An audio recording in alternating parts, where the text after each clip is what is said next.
Bonjour à toutes et à tous, je suis Laurent Goldstein. Bienvenue sur Humain, le podcast qui nous invite à partager un moment de la vie de personnalités comme vous, comme moi, comme nous. Tous ont accepté de faire un bout de chemin avec moi pour vous partager durant 1 heure leur humanité à travers la singularité de leur parcours et de leur chemin de vie. Bonne écoute!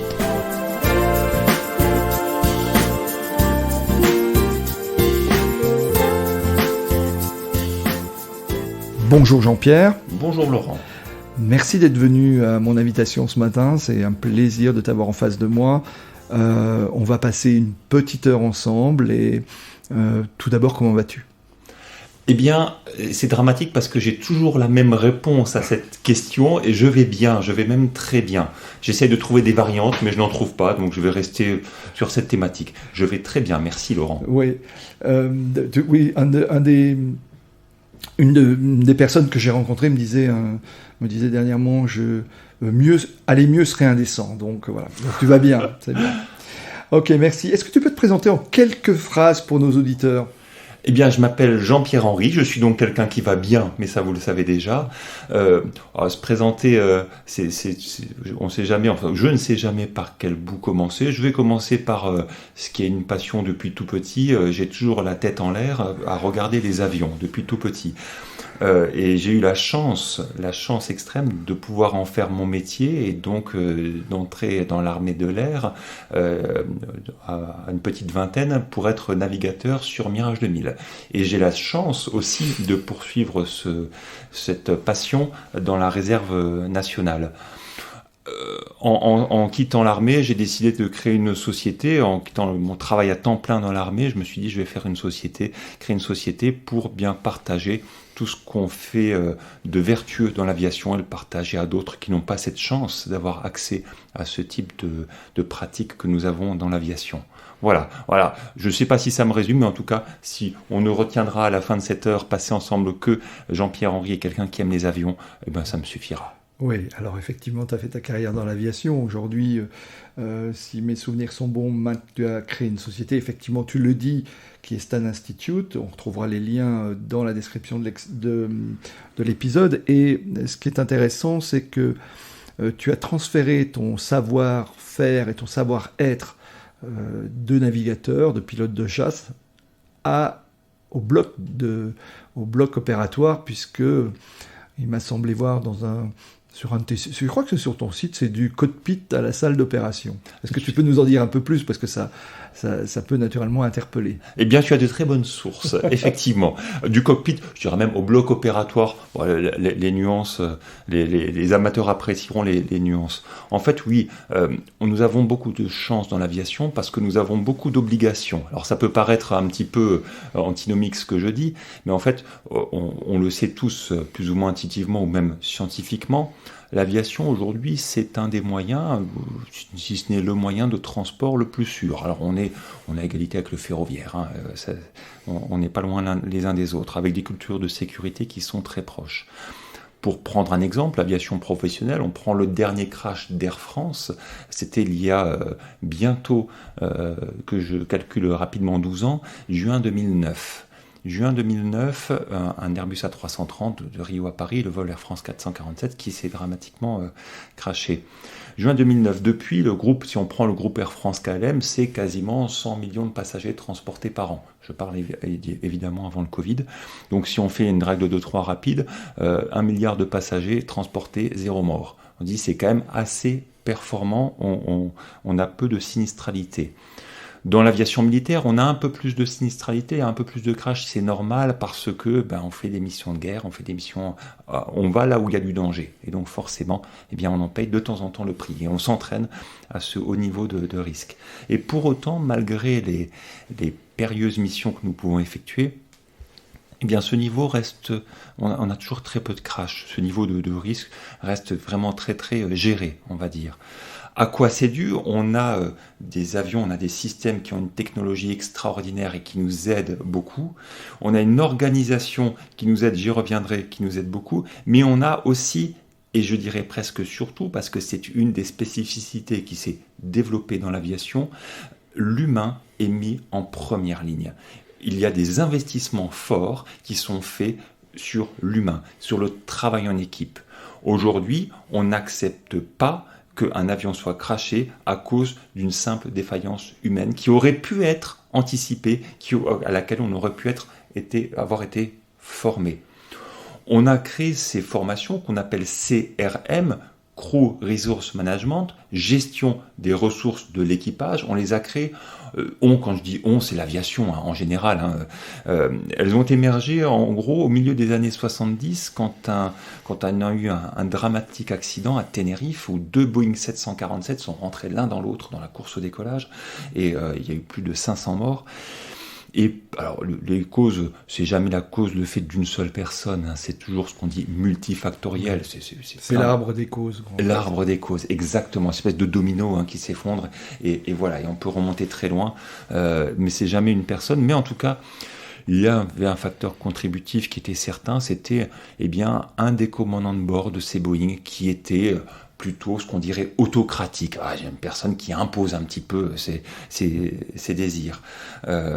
Très expérimenté, une expertise extraordinaire, et pour autant, il a été un des facteurs contributifs forts à ce crash. Et on s'est dit, comment faire pour donner des outils, notamment à son copilote et à l'opérateur radio. À l'époque, il y avait 3 personnes à bord du Boeing 747 dans le cockpit. Les 2 autres se doutaient qu'il allait se passer quelque chose de dramatique. Et ils n'ont pas su trouver les mots. Parce qu'ils avaient à côté d'eux quelqu'un qui était leur instructeur, qui était leur chef, qui était Monsieur KLM, le représentant de la compagnie, le pilote le plus chevronné. Et quand il dit quelque chose, on ne peut pas lui dire non. Mmh.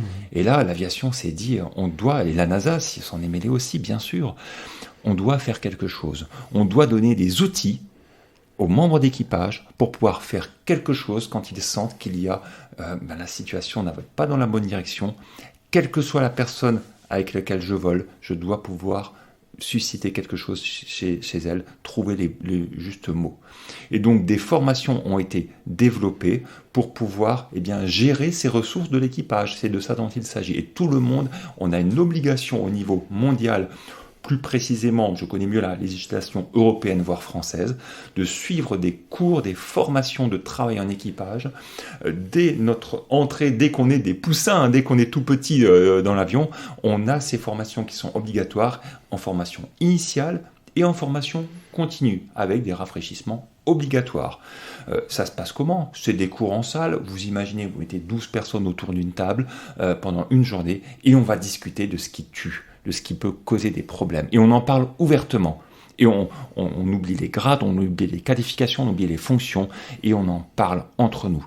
Le simple fait d'en parler et d'oser dire les choses, rien que dans cet endroit stérile, sécurisé, qui est celui d'une salle de cours, une salle d'échange, où c'est vraiment la logique de la table ronde, rien que ça, on évite de nombreux accidents. Rien que ça. Alors, ces formations, elles sont aussi bien pour l'aviation civile, ça je l'entends bien, mais aussi pour l'aviation militaire. Pour les deux, exactement. Parce que dans un cockpit de Mirage 2000, vous êtes 2. On peut être 2 ou seul. Ou seul, oui. Tout à fait. Alors, seul, on va quand même prendre en compte ces facteurs de contre-performance individuels, et même si un pilote de chasse est seul dans son avion, il a souvent un équipier avec lui, ou un contrôleur aérien, ou il peut être en contact radio avec d'autres personnes. Donc on va travailler tant sur ce qui peut nous tuer au niveau individuel. Il y a une thématique qui reste toujours d'actualité et sur laquelle on agit toujours, c'est la fatigue. Comment gérer la fatigue ? C'est compliqué, la fatigue. Parce que vous prenez les enfants, par exemple, qui sont fatigués, vous leur dites « tu es fatigué », la première chose qu'il va répondre... Non. Exactement, non, le déni par rapport à la fatigue, parce que justement, par définition, on est fatigué et on n'a pas les ressources pour prendre de la hauteur et se dire, effectivement, je suis fatigué. Et on est dans le déni. On n'est jamais que des grands enfants. On est l'enfant, mais modèle XXL, mais on n'a pas évolué, on a le même code génétique, on a le même déni. Se dire, comment est-ce que moi-même je peux reconnaître mes signes de fatigue, c'est simple, on travaille à ce bas niveau, je dirais, c'est très simple. Et comment je vais le reconnaître chez les autres, et comment je vais dire à quelqu'un qu'il est fatigué, et comment lui dire pour qu'il l'accepte, comment est-ce que le collectif va pouvoir œuvrer. Et donc même si le pilote est seul dans son avion, avant qu'il entre dans l'avion, ses collègues vont pouvoir lui dire, attends, t'es sûr que ça va déceler des signes, des choses comme ça. C'est ce genre d'action simple qu'on met en œuvre, on en parle ouvertement. Il n'y a pas de déni. On a un très fort écart culturel entre ce qui est aujourd'hui dans l'aviation professionnelle, civile et militaire, et on évoquait le bloc opératoire, ce qui se passe au bloc. D'accord. Là, le lien est là, en fait, entre les deux. Exactement. Il y a des études qui le montrent. L'Université du Texas avait fait une étude il y a quelques années, avait posé des questions d'un côté à des pilotes de ligne, de l'autre côté à des chirurgiens. On est aux États-Unis, c'est une autre culture, mais les ponts, les parallèles culturels, finalement, traversent l'Atlantique, en demandant notamment à des pilotes de ligne et donc à des chirurgiens, lorsque vous êtes fatigué, est-ce que vous avez le même niveau de performance dans vos gestes techniques? Les pilotes de ligne, les 3/4 répondent non, parce que je suis fatigué, je n'ai pas toutes mes ressources. Ils ont eu ces formations, même de gestion des ressources. Non, mécaniquement, c'est pas possible. J'ai moins de kérosène dans mon système intérieur, j'avance moins vite, le turbo est au ralenti. Même question posée aux chirurgiens, et la grande majorité dit si, j'ai le même niveau de performance, même si je suis fatigué. Pourquoi? Parce que j'ai déjà fait des nuits entières sans dormir, le lendemain j'ai opéré. Point. Et ça a marché. Très bien, mais qu'est-ce qui vous différencie? C'est le même ADN, c'est le même code génétique, c'est la même chose. Il n'y a rien qui change. Peut-être qu'il y en a un qui est dans le déni. Parce que toutes les études, pour le coup, sur la fatigue montrent que immanquablement, notre niveau de performance et de sécurité est plus faible lorsqu'on est fatigué. D'en être conscient et de se dire « mince, je suis pilote, j'ai ma vie en jeu et celle des autres, que ce soit dans un avion de chasse ou imagine un Boeing, un Airbus par exemple A380 où il peut y avoir 500 personnes à bord, j'ai 500 vies dont je dois m'occuper, j'ai cette prise en compte. Je dois l'intégrer. Aujourd'hui, cette culture de sécurité, je n'en veux surtout pas aux chirurgiens. Attention, ce n'est pas sur les personnes, c'est sur le système et la culture de sécurité. Si on ne leur a jamais enseigné, si on ne leur a jamais prouvé, s'ils n'ont jamais fait d'exercice en simulation qui leur prouve que leur niveau de performance est inférieur, je comprends tout à fait, et c'est normal, c'est naturel, qu'ils soient dans ce déni de la baisse de leur performance. C'est normal. J'ai dit, nous, on a la chance dans l'aviation d'avoir ces formations, d'avoir ces sensibilisations aux facteurs humains. Eux n'ont pas cette chance-là. C'est une chance. Nous avons des textes et des règlements qui nous contraignent et qui nous permettent de rester en vie. Eux, non, ont beaucoup moins de textes et de règlements. Donc, une liberté de manœuvre et d'agir. Et malheureusement, la sinistralité est là. Et il y a de la sinistralité. Elle n'est pas, il n'y a pas de chiffres, il n'y a pas d'études. Vous trouverez aucune étude qui montre ça. Il y a une étude aux États-Unis il y a quelques années qui montrait que la 3e cause de décès, toute mort confondue, c'est l'erreur médicale. 3e cause de décès devant tout le reste. Et pourtant, il y a un gros déni par rapport à ça, en fait, encore. Il y a un déni. On pourrait se dire, mais pourquoi? On tue des gens. Une fois de plus, je n'en veux pas au corps médical, paramédical, que je respecte beaucoup. Je travaille avec eux, c'est parce que je les apprécie et parce que je suis admiratif de leur travail. Il n'y a aucune, je l'ai dit, législation, aucune étude qui montre ça. Quand on crache un avion, et même qu'il y ait des morts ou pas, c'est la loi, une enquête qui est faite. Une enquête qui est publiée. Vous pouvez aller sur le site du bureau enquête analyse civile ou du bureau enquête accident des avions d'État. Ces rapports sont publiés. Un Rafale se crache, c'est publié, c'est public. Un Mirage 2000 se crache, c'est publié, c'est public. Un Airbus, c'est public. Contrairement à ce que l'on peut penser sur finalement l'omerta militaire quand un avion se Exactement. crache. Là, on a en fait l'aviation militaire. Il y a le côté militaire où il y a des secrets, et s'il y a des éléments qui sont liés au secret des défenses, bien sûr, ils ne sont pas publiés, mais ça reste très rare. Et on peut quand même publier tout ce qui est publiable, qui n'est pas secret. Et donc c'est une ouverture totale. Je pense à un crash d'un Mirage 2000 de ma base qui a endeuillé 2 de mes camarades il y a quelques années maintenant. Ça a été publié dans le rapport d'enquête met en cause une partie du système de l'organisation de l'armée de l'air. Et c'est publié et on le montre. On joue la carte de la transparence. Et c'est grâce à cette transparence qu'on a ce haut niveau de sécurité. Si tu peux chercher, y a-t-il des enquêtes publiées, ouvertes, suite à des erreurs médicales? eh bien, bonne chance pour en trouver, tu n'en trouveras pas. Et donc là, on peut se dire, mince, pourquoi est-ce que finalement, la boîte noire de l'avion est bien plus transparente que la boîte blanche qui est l'hôpital, quelque part. D'accord. Alors, tu parlais d'accidentologie, on ne va pas y rester, mais c'est vrai que je me souviens très bien du crash de ce Mirage 2000, il a fait la une de l'actualité. Est-ce qu'il y a plus d'avions qui se crashent en avions militaires, finalement à l'entraînement, etc., qu'en combat? Parce que on entend plus souvent quand un avion s'abîme, même s'il n'y a pas de mort d'ailleurs, sur le territoire ou à l'entraînement, que lorsqu'il y a eu des combats. Et tu as été sur des zones de combat. Oui, mécaniquement, on a plus de crashs en entraînement qu'au combat. Il y a eu des crashs au combat. Il y a eu en 1995 un Mirage 2000N de mon escadron qui a été abattu par les Serbes et l'équipage s'est éjecté, a été capturé prisonnier pendant plus de 100 jours. Et ce sont deux personnes remarquables que j'admire beaucoup et qui ont survécu et qui ont une extraordinaire résilience. On a eu un crash plus récemment, une éjection en Afghanistan d'une panne technique. Voilà. Mais ça reste très épisodique et à côté de ça, il y a plus de crashs en entraînement. Alors pourquoi ? Mécaniquement, on fait plus d'heures de vol en entraînement qu'en théâtre d'opération. Donc déjà là, on a un premier élément de réponse. Un second, c'est que à l'entraînement, on va aller très loin. Dans des conflits, on se prépare à des conflits extrêmes. C'est notre mission de protéger la France. On s'appelait, il n'y a pas si longtemps, le ministère de la Défense. Aujourd'hui, c'est devenu les armées, mais on garde cette logique de défense. C'est notre mission. Toutes les armées confondues, on défend la France. Et donc, pour cela, on se prépare à des conflits extrêmes, et donc on s'entraîne à des conflits extrêmes.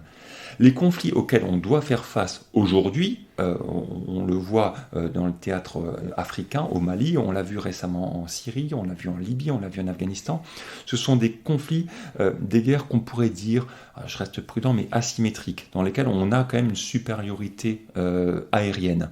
Et donc on a le niveau de risque de ces missions-là, d'un point de vue technique, est plus faible que les missions, je dirais, extrêmes auxquelles on s'entraîne en France. Et donc forcément, le niveau de risque va être plus élevé dans l'entraînement que sur théâtre d'opération. Pour autant, toi-même, tu as failli avoir une expérience. Jean-Pierre a fait un TED, je mettrai le lien dans le descriptif de l'épisode, mais tu as failli toi-même avoir à la fois un accident, il vous arrivait une aventure au-dessus de l'Afghanistan, si mes souvenirs sont bons. Oui. Et où tu disais, là, si tu t'étais éjecté, tu aurais sans doute connu le même sort que tes collègues lors du conflit en Serbie. Oui, très certainement. On a eu une panne technique, une panne d'un moteur. Ça aurait pu nous arriver un peu partout. Et d'ailleurs, c'est une réflexion que j'ai eue. C'était au moment d'un ravitaillement ou après ? C'était juste après un ravitaillement en vol où on a eu, en gros, pour être caricatural, une partie du moteur qui a brûlé. Alors c'est dans un avion qui a 6 tonnes de kérosène, d'avoir le feu à bord, c'est pas forcément une situation d'avenir. Et d'ailleurs, je me suis dit, mais comment ça se fait ? L'énorme majorité de mes heures de vol sont en entraînement en métropole, auquel cas, si on s'éjecte, eh bien, on est quand même en territoire plutôt ami, je dirais. Et là, je me dis, ça m'arrive ici et maintenant, au-dessus de la vallée d'Allemande, une vallée où il y avait beaucoup d'activités non désirables au sol. Et donc, l'éjection pouvait mener potentiellement, ça dépend de quel côté on tombe de la force, mais voilà, ça aurait pu se terminer. Je ne serais peut-être pas là en train d'être agréablement en train de te parler aujourd'hui. Et donc on a eu cette panne qui, heureusement, on a pu se dérouter sur le terrain de Kaboul et se poser au final sans encombre. Mais c'était un beau moment d'émotion. Alors là, pour le coup, le facteur humain a été important. Tu parlais tout à l'heure finalement de tous ces entraînements pour... comment dirais-je, et toutes ces procédures pour garantir la sécurité. Et là, dans cet épisode-là, c'est le facteur humain, alors pour ainsi dire, vraiment le bar de l'escadrille qui vous a sauvé la mise, ou en tous les cas qui vous a permis d'arriver sur le terrain de Kaboul. Tu as été très attentif à la conférence TEDx. Voilà, c'est très bien. Oui, tout à fait. En fait, ce qui s'est passé, c'est que, pour certaines pannes, cette panne-là, il n'y a pas de voyant d'alarme qui se déclare. Il n'y a pas de procédure, il n'y a pas de checklist. Ce n'est pas une panne répertoriée. Voilà. La plupart des pannes, elles sont répertoriées répertorié et les constructeurs, là c'est Dassault Aviation, a tout prévu, on a des listes, voilà, et ça fonctionne très très bien, on sort la checklist, il y a une panne, il suffit d'appliquer une procédure, c'est tout, et même des pannes qui peuvent être d'une dangerosité extrême, on applique la procédure et ça nous assure systématiquement la sauvegarde de l'appareil. Et là, pas de procédure, mince. On a juste des symptômes, c'est-à-dire que, il y a de la fumée dans le cockpit, ça sent le brûler, l'avion vibre de partout, mais l'avion lui-même, il n'y a aucune panne qui est déclarée. Et ce que tu dis d'ailleurs, c'est que l'avion dit tout va bien. L'avion dit tout va bien, exactement. L'avion, ça va l'avion? Ouais, je vais bien, ça va bien. Mais nous, ça pue. Au sens propre, au sens figuré, ça pue. Et là, on se dit, mais quoi faire? Parce que, et ça, c'est une grande question. Qu'est-ce qu'on peut faire quand on ne sait pas quoi faire? Voilà. Et là, il me revient à l'esprit une panne qui est arrivée à un collègue il y a très longtemps, et c'est une histoire qu'il nous avait racontée justement au bar de l'escadron.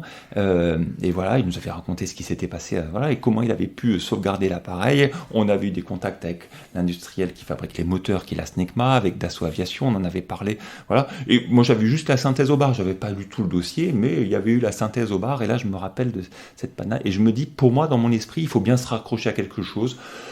Ça ressemble aux symptômes qu'il a eu lui, donc on va appliquer une procédure qui s'en rapproche de ce qu'il a fait et de la procédure la plus proche, et voilà ce qu'on va faire. C'est un peu de bon sens aéronautique, et je dirais aussi et surtout, ça rassure. Ça rassure de se dire, c'est ce truc bizarre que je ne sais pas ce que c'est déjà arrivé à quelqu'un d'autre. Je ne suis pas seul quelque part, même si la temporalité n'est pas là, même si ça lui est arrivé il y a très longtemps, c'est pas grave, je ne suis pas seul.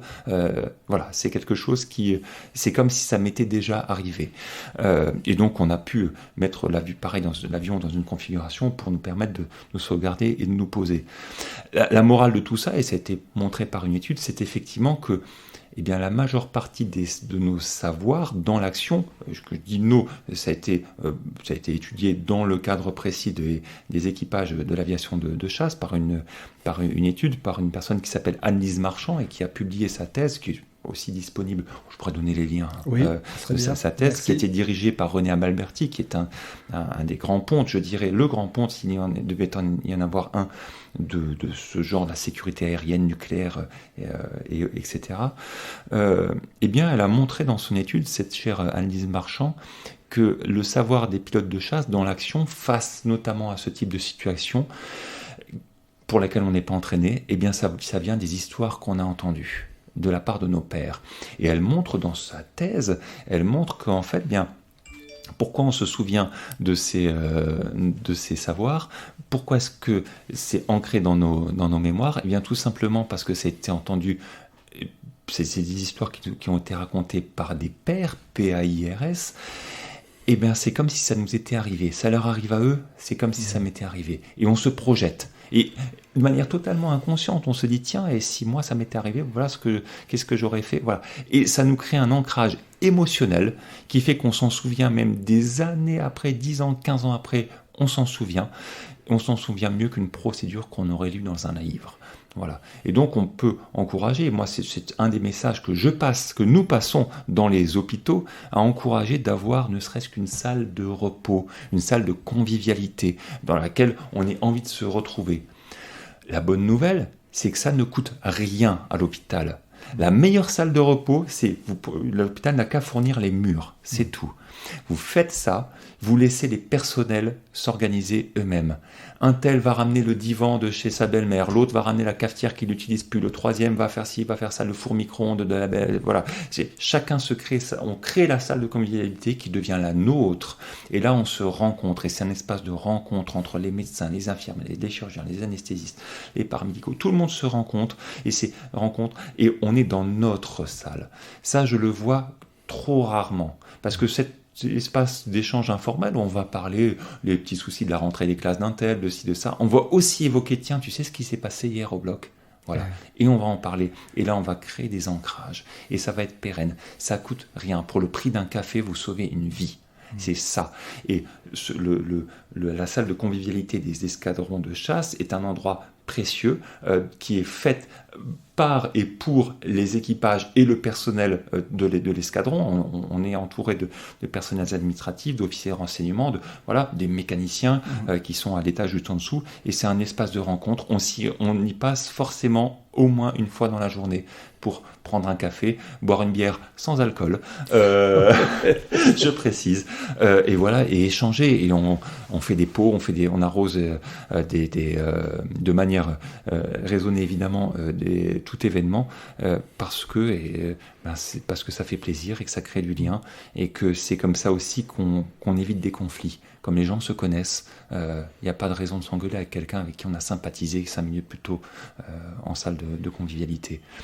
C'est des choses aussi simples. Donc je dirais que mon métier aujourd'hui, une partie de mon métier, c'est d'aller dans les hôpitaux et de les accompagner dans ce genre de démarche pour sauver des vies au bloc opératoire. Juste à côté, on va faire une salle dans laquelle les gens vont se rencontrer. Et c'est tout. C'est juste ça. D'accord. Tu parlais tout à l'heure de la gestion de la fatigue, du déni de la fatigue, mais toi-même, tu as été confronté à des situations inverses, c'est-à-dire en fait d'être obligé de rester éveillé parce que vous étiez en alerte.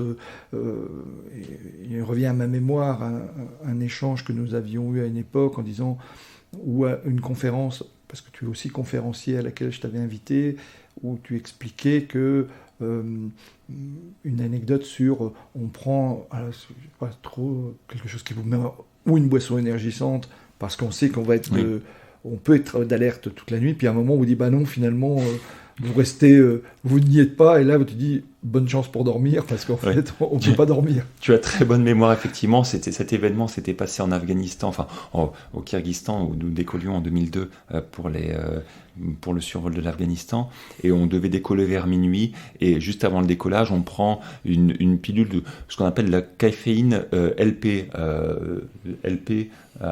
je ne sais plus la signification, bref, c'est une pilule avec un excipient qui va nous diffuser de la caféine pendant une douzaine d'heures dans le corps. En gros, comme on n'a pas de machine expresso à bord, plutôt que de prendre un café qui va nous faire monter le rythme cardiaque très haut avec un pic et ça va redescendre petit à petit, là c'est une diffusion constante de caféine dans le corps pour se maintenir éveillé. Ça fonctionne très bien. Je ne crois pas que ce soit en vente dans le commerce. Sinon, il y aurait certainement des abus. C'est fait sous prescription médicale. On a toujours des médecins qui nous accompagnent, des médecins du personnel navigant. On est très suivi, tu t'en doutes, d'un point de vue médical. Et donc, c'est testé d'abord au sol, en journée, pour voir si on est tolérant. Enfin, voilà, il y a tout un protocole qui est établi. C'est surveillé par les instituts, par le service de santé des armées, bref. Et donc, avant de partir pour une mission de nuit, je prends ma pilule vers minuit à peu près. J'arrive dans l'avion et là, on contact radio et là, bon les gars, votre mission est annulée. Ok, je viens de prendre ma pilule, ma nuit va être longue, sachant qu'on est à l'hôtel, il n'y a pas grand chose à faire au Kyrgyzstan en pleine nuit à l'hôtel, et bien on laisse passer la nuit comme ça, on lit, on relit 50 fois les livres qu'on a amenés, on écoute un peu de musique, on attend que le temps passe, voilà. On regarde la télé kirghize qui devrait nous endormir, mais en fait, les pilules font trop bien effet. Donc on ne dort pas. D'accord. Alors, une question bien naturellement, après je reviendrai un peu en amont.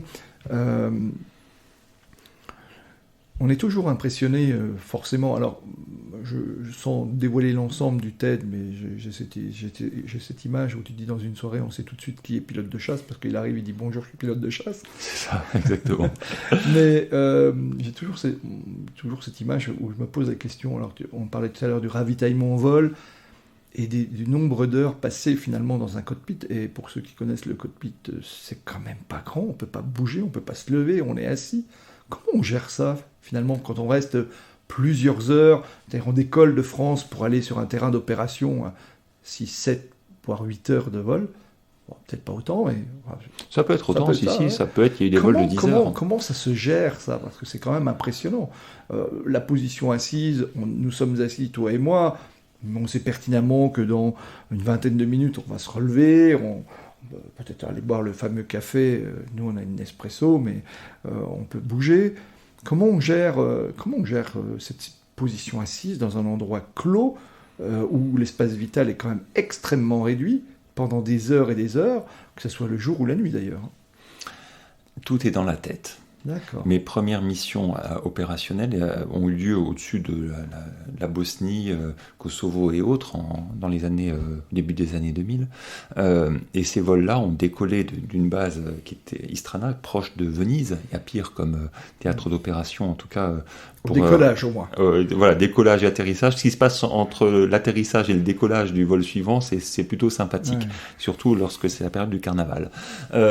Mais voilà, ces vols duraient 3 heures et demie à peu près. Et en gros, au bout de 2 heures, 2 heures et quart, je commençais à avoir mal aux fesses, parce que bon, c'est loin d'être aussi confortable. Oui, en plus, le baquet, le baquet est assez dur, c'est militaire, hein, donc on n'est pas là non plus on n'est pas dans un espace feutré. Et bien au bout, oui, 1 heure avant d'atterrir, je commençais à bouger, à avoir des inconforts, à avoir mal aux fesses, etc.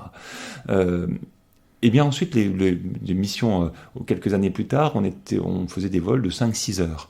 Et là, c'est la même chose, c'est 1 heure avant l'atterrissage, je commençais à avoir mal au derrière. Je me dis, mince, mais pendant 5 heures, tout va bien. Et parce que je sais qu'il ne reste plus qu'1 heure, et c'est là où je commence à... Voilà. Et on peut décliner ça autant de fois qu'on veut. C'est dans les derniers instants où on commence à ressentir cet inconfort. Ça se voit dans la conduite automobile, hein, lorsque on arrive près de chez soi, c'est près de chez soi quand on arrive ou près de l'aire de repos, en arrivant proche de l'aire de repos, etc., que vraiment on commence à se sentir le plus fatigué. Si vous avez une envie pressante, c'est dans les dernières minutes où ça va, voilà. Absolument. C'est dans la tête. Tout est dans la tête. Et donc, si quelque part on se câblait d'entrée de jeu pour revenir dans le cockpit, je vais faire un vol de 10 heures, même si celui-ci fait que 6 heures, eh bien, si on se projette comme ça, on n'aura jamais d'inconfort, parce qu'on se prépare à avoir quelque chose de très long, et on ne se dit pas, oh, vivement l'atterrissage, que je vais pouvoir être... Non, on reste dans cette logique-là, à long terme, et... le reste, c'est magique, ça se passe dans l'esprit et bien le corps est libéré. Et les missions de guerre que j'ai pu faire après, ou les vols longs, même en entraînement, eh bien, je n'ai pas ressenti, très peu, beaucoup moins en tout cas, cet inconfort en me projetant d'entrée de jeu sur quelque chose qui va être long. Alors là, c'est quelque chose que toi, tu as mis en place, ou est-ce que vous avez des formations qui sont données spécifiques à la préparation mentale pour ce type de vol? Et il y a des ressources individuelles mobilisées par chacun et chacun, un peu ces trucs et astuces. Hein. Tant que ça fonctionne, c'est ce qu'il faut faire. Voilà, ça marche pour toi, bah, très bien, continue. Même si c'est pas rationnel, même si peu importe, ça fonctionne, c'est très bien. Et nous avons la chance, je disais en introduction que nous sommes un milieu privilégié, nous avons la chance d'avoir des préparateurs mentaux qui nous entraînent à faire à certaines techniques qu'on appelle des techniques d'optimisation du potentiel. C'est un savant mélange de programmation neurolinguistique, d'hypnose ericksonienne et autres astuces qui font qu'on nous apprend à récupérer de l'énergie dès qu'on le peut, c'est-à-dire on ferme les yeux même si on ne dort pas et on passe par une approche corporelle de décontraction musculaire et de gestion de la respiration juste pour régénérer un petit peu d'énergie, ou bien à l'inverse, je dirais se dynamiser lorsqu'il le faut, lorsque c'est nécessaire. Attention, là, il y a une phase dans laquelle je dois être alerte. Je vais donc, par des jeux idem de respiration, mais un peu plus appuyés, de contraction musculaire, mobiliser nos ressources. On a des formations, libres à nous de mettre en œuvre ou pas. S'il y a certaines personnes pour qui l'efficacité est très relative, elles utilisent d'autres leviers, d'autres chez qui ça marche très bien, bien elles peuvent les mobiliser. Et il y a aussi le fait, comme je le disais, d'en parler et de le gérer en collectif. Si j'ai un coup de mou en vol, eh bien je vais dire à mon pilote, attention, là je me mets un peu sur off pendant quelques minutes, voilà, tu prends en charge une partie de ma charge de travail. Et respectivement, le pilote va me dire, écoute, là on est dans une phase de transit où il n'y a pas grand chose à faire, écoute, tu prends la responsabilité de la conduite de l'appareil, le pilotage, des choses comme ça, pilote automatique, tout se passe très bien, mais en tout cas tu assures la sécurité, voilà. On en parle même aux équipiers, dire attention, je suis en... Oui, je prends la main. Voilà, un tel prend la main, etc. En gros, voilà, on est en situation dégradée, on le dit ouvertement et on le gère. Et c'est ça qui est intéressant. On accepte d'avoir un petit coup de mou. Fatigue. Et c'est normal. On connaît tout ce qui est le rythme circadien, tout ce genre de choses, des jeux d'hormones auxquels que nous subissons. Eh bien, on l'accepte et on le gère en équipe. Et ce qui nous permet, parfois juste, on ferme les yeux, même sans dormir. Hein. On lâche prise pendant quelques minutes. Et on revient dynamiser et ça se passe très bien. Et c'est cette gestion que je trouve intéressante. C'est passer de je subis la fatigue à je l'intègre, je l'accepte, je la gère. Et en équipe, on est plusieurs, bien faisons-le.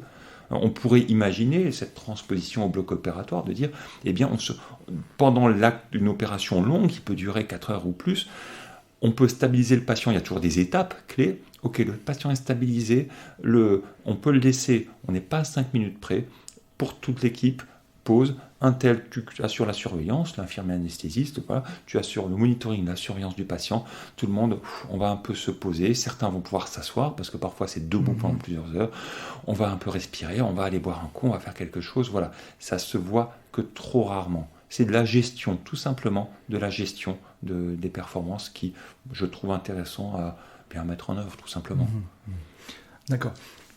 Comment alors, est-ce qu'il y a, parce que c'est fort intéressant, est-ce qu'il existe des formations pour les civils qui souhaiteraient finalement travailler sur ce que tu es en train de dire, les phases de concentration, se ressourcer, gérer mieux la pression, on va y venir tout à l'heure. Comment est-ce que ça existe et est-ce que tu as des bonnes adresses? C'est le genre, alors on n'est pas du tout là pour faire du commercial, ne vous méprenez surtout pas, chers auditeurs. C'est le genre d'approche que nous avons dans ma société. Mais il y a d'autres sociétés qui le font et je vous encourage. Alors, pour ne pas être commercial du tout, ne venez pas chez nous. Voilà, comme ça au moins on rompt tout. Et pour faire simple, je vous mettrai le lien dans la description. Non, mais libre à vous de choisir, bien évidemment. Prenez la formation qui vous attire et qui vous ressemble le plus. Ce que nous on propose par exemple, on propose une approche par le jeu, c'est-à-dire qu'on va voir nos équipes médicales, paramédicales et on leur fait faire des ateliers et des jeux. Ça c'est dans le cadre du travail avec les chirurgiens. Dans le cadre du travail avec les chirurgiens, on leur fait faire des jeux en équipe. Maintenant, pour des personnes, faire des formations personnel, je crois qu'il y a des coachs qui font ça très bien, des coachs de vie qui accompagnent les personnes dans ces gestions-là. Nous sommes tous les deux coachs professionnels, nous accompagnons plutôt les entreprises, les sociétés, mais je crois que monsieur, madame, tout le monde ont des ressources de coachs qui font ça très bien. Je citerai, je pense, une personne que j'admire beaucoup et qui fait ça, une coach de vie qui fait ça très bien, et j'en parlerai, on laisse un peu le suspense jusqu'à la fin de l'émission. Elle a un podcast qui est remarquable et que je vous recommanderai. Et voilà, il y a des personnes comme ça formidables vers qui vous pouvez vous tourner et qui vous accompagneront à merveille pour tout ça. Très bien. Alors, comment est-ce que l'on devient pilote de chasse? C'est naturellement une question qu'on peut se poser, même si beaucoup peuvent déjà avoir des éléments de réponse, mais je pense en particulier aux plus jeunes. Et peut-être tordre le cou parce qu'on n'a pas de caméra, on n'est pas en visio, mais moi je te connais, tu es en face de moi, tu es très grand, enfin très grand, tu es grand, voilà. Et comment est-ce qu'on arrive à faire de cette passion d'avoir les yeux en l'air, de regarder les avions, à devenir pilote de chasse et vivre de sa passion, enfin, voilà, pendant des années? La première chose, c'est oser. Oser frapper à la porte de l'armée de l'air et de l'espace, désormais nous avons cet aspect spatial, oser, et là je m'adresse aux jeunes oreilles qui nous écouteraient, jeunes et moins jeunes, parce que je crois que l'âge a été légèrement repoussé, mais on reste toujours dans la vingtaine, déjà oser frapper à la porte en disant j'aimerais bien tenter le coup, j'aimerais bien faire ce métier. Je croise ô combien de fois des personnes qui me disent, une fois que la date de péremption est arrivée, ils me disent j'aurais quand même, ça a toujours été mon rêve, j'aurais beaucoup voulu faire ce métier. Et je dis mais est-ce que tu as essayé, est-ce que vous avez essayé? Oh non, parce que de toute façon il n'y a pas beaucoup de monde qui est sélectionné, mais ça coûte rien. Alors essayez, faites-le, ou si vos enfants vous voulez le faire, ça ne coûte rien. C'est l'armée, donc tout est payé, le transport est payé. Vous allez passer des tests, des batteries de tests sur une base aérienne, très certainement sur celle de Tours. Quoique, oui, il me semble que ça se passe toujours à Tours. Il y a eu quelques changements institutionnels. Bref, peu importe où c'est, renseignez-vous sur le site de l'armée de l'air. Allez voir. Toc toc, bonjour, j'aimerais bien faire ce métier. Il faut juste à minima un bac, de préférence scientifique, mais le baccalauréat est suffisant. J'ai pas plus que le bac pour ma part. Donc la première chose, c'est de tenter l'expérience. Et ensuite, ceux qui, si vous avez la chance d'être sélectionné, parce qu'on imagine bien de nombreux tests psychotechniques, des épreuves médicales, des épreuves de sport, enfin, voilà, des entretiens avec des psychologues, avec des pilotes. Il y a tout un protocole qui est très bien rodé, qui est très prédictif, qui fonctionne très bien, très très bien. Une fois que si vous êtes présélectionné, il y a de très grandes chances que ça se passe bien. Ça veut dire que vous avez, pour la majorité, il reste quand même parfois quelques personnes où ça se passe, où le parcours est un peu plus compliqué, mais pour l'énorme majorité, ça veut dire que vous avez les compétences. Le reste, une fois de plus, c'est dans la tête. On remarque que nos jeunes pilotes, nos jeunes navigateurs, les jeunes officiers, eh bien, ceux qui réussissent, c'est ceux qui ont le plus envie d'y aller, ceux qui s'accrochent. Et je vous dirais qu'on a toujours, nous, très envie de les accompagner, de soutenir quelqu'un qui donne tout son maximum et qui ose se remettre en cause, qui ose se questionner, qui va travailler, qui va écouter les conseils. Eh bien, on va tout faire, tout pour le soutenir. Et en l'énorme majorité des cas, eh bien, ça fonctionne. Cette personne s'en sort. Donc, comment est-ce qu'on fait ? On passe des tests. Si le système voit vous avez les compétences, le reste, il faut juste être motivé et avoir l'esprit d'équipe. On cultive beaucoup ça, l'esprit d'équipe. Vous êtes une promo de 10 élèves pilotes, c'est de votre responsabilité à tous de passer toutes les étapes. S'il y en a un qui échoue, c'est aussi de la responsabilité des autres. Et on va passer une soufflante aux autres en disant comment est-ce que vous acceptez de votre camarade là et échouer. Au combat, on ne laisse pas un équipier, on ne le laisse pas. Donc vous vous débrouillez, vous le sortez de la situation, vous réussissez comme ça. Cet esprit d'équipe, on l'a dans l'armée, on a la chance de l'avoir parce que le système a dit si on laisse entrer 10 pilotes, 10 élèves pilotes, à la fin on doit pouvoir en sortir 10. J'en reviens au monde médical, la formation est beaucoup plus pyramidale, c'est-à-dire que en première année, il y a tant de personnes, en deuxième année, il y en a moins, en troisième, il y en a moins, et voilà. Et donc, c'est un concours. Et donc, je vais pas soutenir l'autre, je dois être meilleur que l'autre. Ça change tout. Ça change tout. Ça change la mentalité. Sachant à un pilote, c'est normal de dire toute ma carrière, je vais soutenir mes coéquipiers, mes camarades. À un chirurgien, c'est pas forcément normal parce que ce sont aussi des concurrents. On est aussi dans un système concurrentiel. Et donc pourquoi est-ce que je travaillerai avec l'autre alors que potentiellement il n'y a qu'une place et on est deux, il n'y a qu'une place à la fin. Et donc voilà, c'est en ça que je ne les blâme pas. C'est le système entier, c'est l'organisation qui peut les pousser à avoir une approche qui est, je dirais, plus individualiste que collective. Et donc c'est un des éléments sur lesquels il me semblerait intéressant de travailler pour ces personnes. Donc pour répondre à ta question initiale, comment devient-on pilote de chasse avec le cœur, avec les tripes? D'accord, merci beaucoup. Un peu plus en amont, est-ce que tu te souviens d'un geste, d'une parole, d'une rencontre qui a marqué, qui ont compté dans ton cheminement personnel? Un geste, une rencontre, de nombreux, je dirais, et c'est... je reviens au coaching, avant de répondre à ta question, j'ai parfois, et ça doit t'arriver aussi, certains de mes coachés que j'ai eus il y a quelques années et que je rencontre à d'autres occasions qui me disent écoute, je te souviens de ce que tu m'as dit à tel moment, ça a changé ma vie. Je suis parfois embêté, ça m'est arrivé récemment parce que je ne sais même plus. Me dit si on marchait, on allait vers le restaurant, tu m'as dit ça, une phrase tout à fait anodine que j'ai dit parmi plein d'autres phrases. Il y a des fois, je pense avoir la phrase clé qui va changer la vie, la personne, ça change rien du tout, et à côté je dis une simple petite phrase et c'est ça qui a de l'impact pour cette personne. Pour ma part, je dirais que j'ai grand peine à trouver une phrase. Je dirais que ce sont les phrases. Il y a les phrases et il y a ce qu'on en fait, la manière dont je les perçois et dont je les écoute. Je ne voudrais pas appauvrir toutes les phrases, tout ce qui a été dit, et je mettrai un joker alors sur cette question-là. M'autorises-tu un joker ? Allez, j'ai grillé ce joker. C'est bon, fait. On l'a grillé.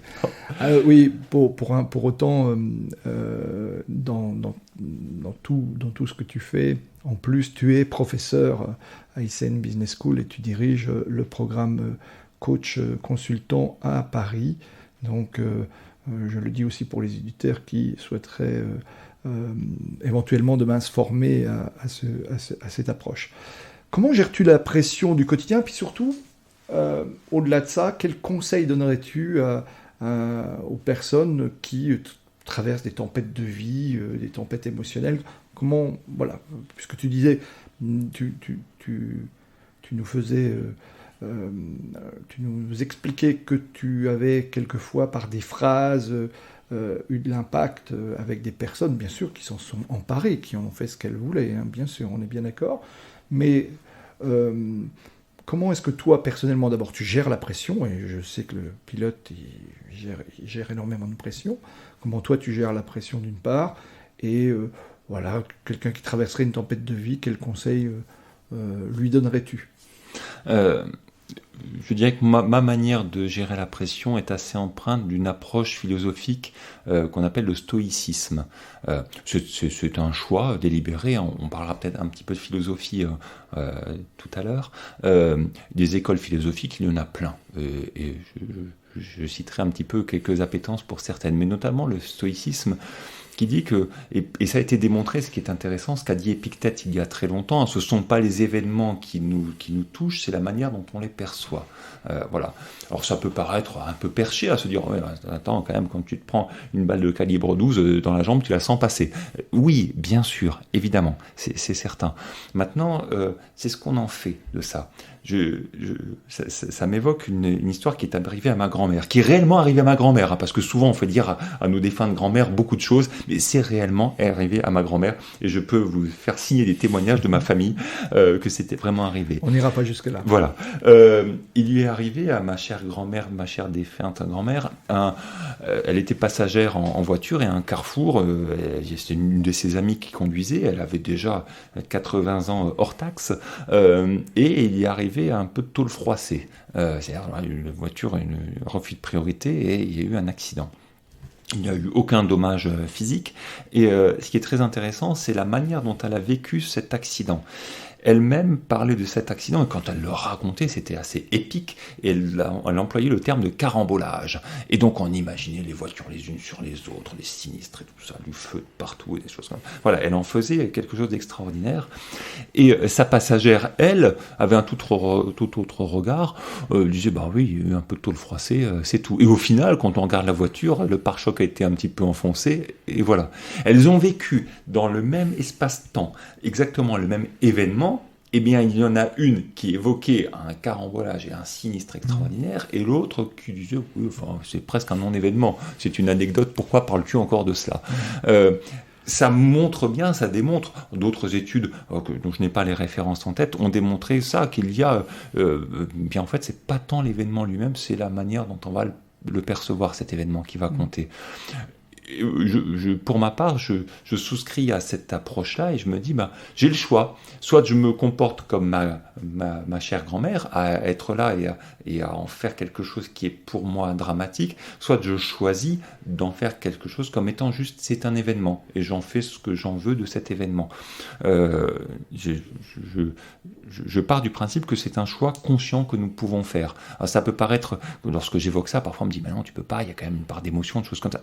J'entends bien. Alors que faire si à un moment je n'arrive pas à avoir ce recul et je vis un événement qui est quand même assez marquant émotionnellement? Eh bien, pour ma part, la première chose, c'est que j'accepte les émotions. On fait beaucoup ce travail en coaching avec l'acceptation et d'accepter les larmes, d'accepter la douleur, d'accepter la souffrance, surtout ne pas être dans le déni.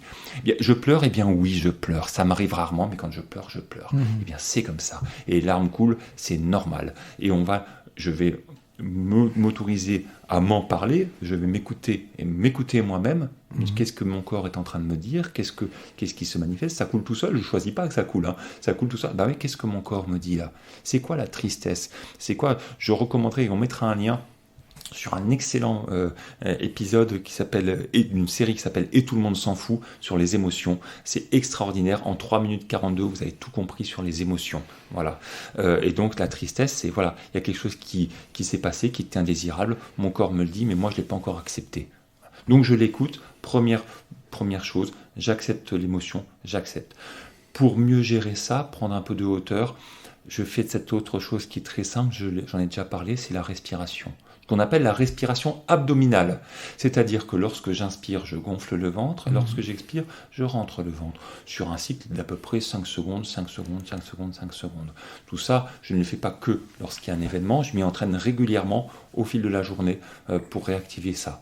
Respiration abdominale qui va m'amener à me recentrer sur quelque chose d'autre. Alors là, est-ce que ça a un rapport avec la cohérence cardiaque? Parce que tu viens sur un sujet qui a été évoqué par Mélanie Lédier dans un épisode précédent. Est-ce que c'est en rapport avec la cohérence cardiaque ou c'est une autre technique? C'est cousin, voilà. C'est la même chose. On peut appeler ça cohérence cardiaque. C'est un petit peu plus développé, hein, et je vous encourage aussi à tester la cohérence cardiaque. C'est un très bel outil. Je dirais que voilà, c'est en gros la même approche, on est dans le même registre, dans la même chose. Donc oui, nous pouvons nommer ça cohérence cardiaque. Je ne le dis pas cohérence cardiaque parce que ça répond à un protocole que je ne fais pas en entier. D'accord. Voilà. Donc c'est avec des cohérences cardiaques et des C minuscules et pas des C majuscules. D'accord. Voilà, parce que ça me suffit. Mais oui, la cohérence cardiaque, essayez, hein, il existe des applications pour ça. Je vous encourage à tester. Mon test, c'est gratuit. Dans le pire des cas, il n'y a rien qui se passe. D'accord. Voilà. D'accord. Ce type d'approche, oui. Juste l'application ou une application à recommander? Alors ceux qui ont des Apple Watch, Voilà. c'est intégré à l'Apple Watch et ensuite. Là on fait un peu de pub, mais j'enverrai la facture à Apple. Il y a certainement et je non mais ça va. Je fais confiance aux autres systèmes pour avoir aussi quelque chose qui est d'autres processus qui fonctionnent bien. Si tout simplement, je pense, vous prenez vos iPhones et vos Android et autres, et sur vos stores, vous tapez cohérence cardiaque, vous trouverez, je n'ai pas de référence en tête, mais vous trouverez des applications pour cela, en soutien pour ce type de processus. D'accord. Ce type d'approche, j'insiste, hein, c'est des outils, si on ne les utilise pas, ils rouillent. Donc il faut régulièrement les utiliser pour les solliciter, pour que ça fonctionne. D'accord. On va bientôt arriver au terme de cette émission. Déjà ? Mais oui, ça passe. Et donc, je vais te poser les deux questions rituelles que je pose traditionnellement, même si la tradition est relativement courte. La première, c'est si tu avais un livre à nous recommander, quel serait-il ? Eh bien, il y en a un seul. Il y a un seul, et je ne t'en donnerai qu'un seul. J'ai déjà grillé mon joker, donc je ne peux que t'en donner qu'un seul. C'est un livre qui a été pour moi une pierre angulaire dans ma vie d'adolescent, d'adolescent je dirais, parce que j'avais certainement déjà la vingtaine. C'est Le Monde de Sophie de Jostein Gaarder. Le Monde de Sophie, c'est la philosophie, l'histoire de la philosophie racontée à une petite fille. Donc c'est un roman, ça se lit très bien, et ça c'est accessible vraiment à la jeune adolescence, dès la jeune adolescence, de comprendre toute l'histoire de la philosophie. Alors en soi, l'histoire de la philosophie, quand on dit comme ça peut paraître assez lourd et rébarbatif. Non, c'est mis sous un format d'histoire. Et ce que j'ai beaucoup apprécié, ce qui moi m'a fait prendre de la hauteur et du recul, c'est que l'auteur montre bien toute la succession des courants philosophiques. Certains on peut y souscrire et d'autres on peut être un peu plus critique vis-à-vis d'eux. Toujours est-il qu'il montre bien qu'en gros, à travers tous ces courants, il n'y a pas une vérité. Il n'y en a pas un qui est meilleur que l'autre. On ne va pas dire que Kierkegaard était meilleur que Leibniz, qui était meilleur que Platon, etc. Non. C'est des manières différentes de voir le monde, des couleurs différentes. On voit la même chose, mais sous des angles différents. Et à chaque fois, en fait, c'est marrant, parce qu'à chaque fois que je parcourais ce livre, que j'avançais dans les chapitres, je me dis, il a raison. Il dit le contraire de son prédécesseur, qui avait aussi raison, et lui il a raison aussi, alors qu'il dit le contraire. C'est pas rationnel, mais en tout cas j'y vois une certaine rationalité, et ça m'a vraiment fait prendre conscience que on peut choisir plutôt un courant ou une approche. J'ai évoqué pour ma part le stoïcisme, mais il n'y a pas que celui-ci auquel j'ai une appétence, pour lequel j'ai une appétence. Et de prendre de la hauteur par rapport au point de vue et au débat. Si ces grands philosophes, ces grands penseurs de l'histoire de l'humanité avaient des regards différents et se respectaient les uns les autres, pourquoi est-ce qu'entre nous on ne ferait pas la même chose? Et si je suis en désaccord avec quelqu'un, c'est sa philosophie, j'en ai une autre, c'est peut-être pas une histoire de qui a raison, qui a tort, et si on se détachait de qui a raison, qui a tort, on disait juste, voilà, on accepte qu'on regarde ce même objet, mais sous des angles différents, donc forcément, il y a des colorations différentes. C'est ok, c'est suffisant. Voilà, donc le monde de Sophie. Voilà, je ne sais plus qui disait, et peut-être que tu sauras donner la précision, qui disait « Toute personne qui pense détenir la vérité est toujours à l'origine du conflit ». Voilà. Oui, c'est ça. Voilà. Bon, l'auteur ne me revient pas, mais voilà, toute personne qui pense détenir la vérité est à l'origine du conflit. Et effectivement, on le travaille bien en gestion des conflits, tout est une question de point de vue et d'accepter les choses, non pas de manière manichéenne, bien, mal, mais en disant c'est plus une approche orientale. Finalement, ça permet de passer des moments difficiles. Alors, t'as grillé un joker, je te le redonne parce que on a bu un café tout à l'heure avant l'émission et tu sais que la dernière question avant que je te donne le mot de la fin est qui me recommanderais-tu d'inviter pour un prochain épisode ? Donc, comme j'ai droit à un joker, je le redonne. Ça va pas être un qui singulier, mais un qui pluriel. Et je te recommanderai 2 femmes que je n'ai pas la chance de connaître. La première, je l'ai déjà évoquée en filigrane. C'est une coach de vie qui a un podcast dont on mettra certainement le lien aussi dans la description. Son podcast s'appelle Change ma vie, outils pour l'esprit. Et cette femme, c'est Clotilde Dussoulier. Elle a un parcours de vie extraordinaire, transatlantique, elle a vécu aux États-Unis, elle est beaucoup inspirée de l'approche anglo-saxonne, américaine plus précisément, et elle en a gardé vraiment le meilleur, et elle propose des outils, c'est un podcast qui est souvent au féminin, et sa clientèle est essentiellement féminine, mais ce qu'elle propose comme outil est simple et applicable par tous et pour tous, donc voilà, c'est une femme, je trouve, qui porte haut les valeurs du coaching et qui montre avec une grande simplicité ce qu'on peut mettre en place au quotidien pour se simplifier la vie, s'alléger la vie. Voilà. Donc Clotilde Dussoulier,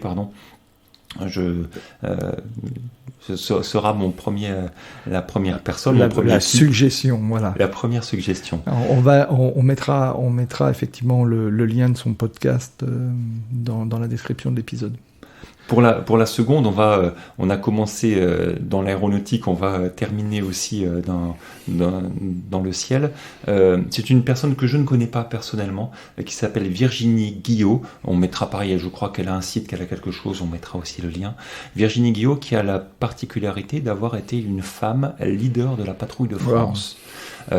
Et donc on imagine déjà avoir ce poste-là de leader, c'est déjà un poste très élevé, je dirais, et c'est une sélection qui est remarquable, et donc arriver jusque-là, c'est formidable, et en plus, c'est une de nos rares femmes pilotes, et donc je pense que ce serait intéressant, son parcours de vie doit être très intéressant à voir, comment une femme, dans ce milieu qui reste très masculin, ouvert à la population féminine avec grand plaisir, mais on a un biais de sélection, c'est-à-dire que ce métier n'attire que peu de femmes, et donc c'est toujours très intéressant d'avoir un regard différent et donc de travailler avec des femmes dans les escadrons, c'est très intéressant, ça apporte, ça donne une plus-value, et donc Virginie Guillot, je pense que ce serait intéressant d'avoir son regard de femme, pilote de chasse, leader de la patrouille de France.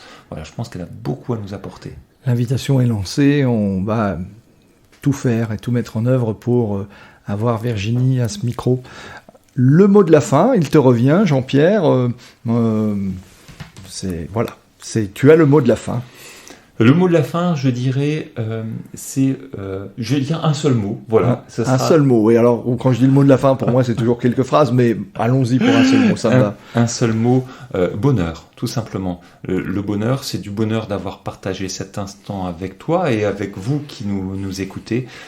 C'est une belle opportunité que je saisis et je te remercie pour ça. Et donc, si tu voulais plus qu'un mot, le deuxième serait gratitude. Et merci beaucoup, Laurent, pour cet instant partagé.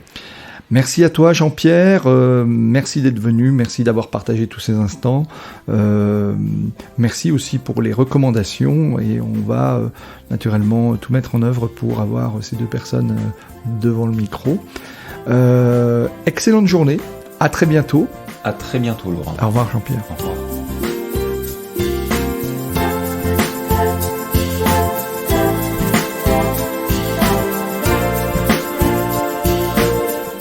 Merci d'avoir écouté cet épisode jusqu'au bout. Si ce podcast vous a plu, n'hésitez pas à en parler autour de vous et à le partager. Pensez aussi à nous soutenir en mettant une note, un commentaire et à vous abonner sur votre plateforme de podcast préférée. Vous trouverez les liens liés à cet épisode dans la description. À la semaine prochaine pour une nouvelle rencontre.